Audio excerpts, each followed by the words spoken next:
বনগাঁ দত্তপাড়া নাগরিক সেবা সমিতির ৯১তম কার্যক্রম। এই কার্যক্রমটি গতকাল অনুষ্ঠিত হয় এবং যেহেতু ছোটদের খাওয়ানোর প্রোগ্রাম ছিল, তাই আমরা বেরিয়ে পড়েছিলাম। আর আমি গিয়েছিলাম আমার পক্ষীরাজকে নিয়ে। ছোট বাজার, এখান থেকে সুবিধা হয় আমাদের বাজার করতে। এবং পরিচিত দোকানদার যিনি আছেন, ওনার কাছ থেকে আমাদের প্রয়োজনীয় জিনিসপত্র সংগ্রহ করে নিচ্ছিলাম। আসলে যে কোনো প্রোগ্রামের ক্ষেত্রে তার প্রস্তুতি একটা গুরুত্ব রাখে। সুদীপ্ত স্টোর্স খুব ভালো, আমাদের সহায়ক বলা যেতে পারে, এবং ওখান থেকেও মুদিখানার জিনিসগুলো আমরা সংগ্রহ করে নিলাম।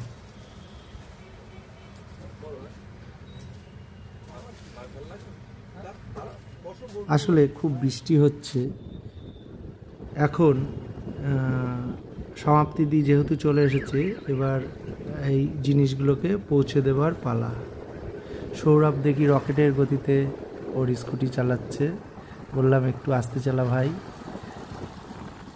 কোথায় গিয়ে পড়বো তার ঠিক নেই।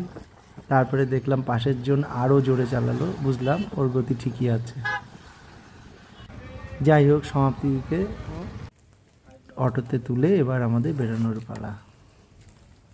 সারাদিন বৃষ্টি, সূর্যি মামার দেখা নেই, তার মধ্যেই আমাদের কার্যক্রম সে তো করতেই হবে। ব্যাস, চলে এসেছি। এটি বাগান গ্রাম, মানে ট্যাংরা কলোনি থেকে আরও প্রায় 5 কিলোমিটার দূরে।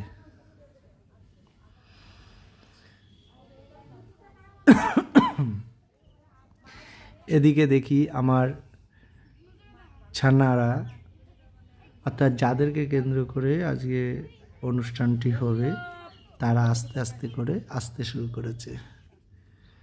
এবং যেহেতু বাড়ি ঢোকার মুখে রাস্তাটি কাঁচা এবং জলে পুরো কাদায় ভরে গেছে, তাই একটু সাবধানেই আসা।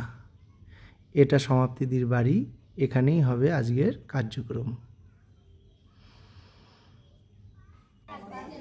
এদিকে দেখি কচিকাচারা মোটামুটি রেডি, বেশ সুন্দর লাগছিল।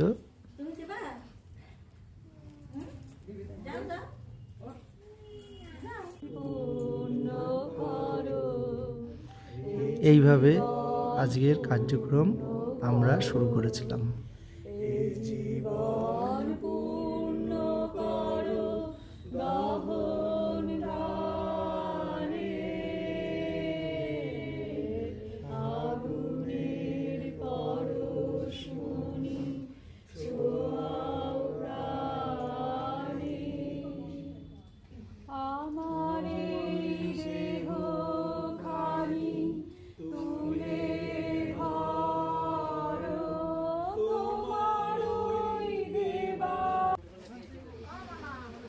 এদিকে রান্নার পর্ব শেষ।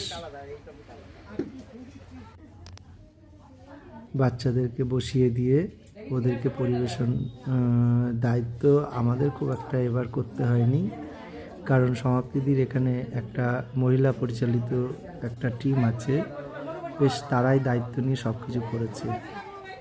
অবশ্যই অসংখ্য ধন্যবাদের দাবি রাখে তারা।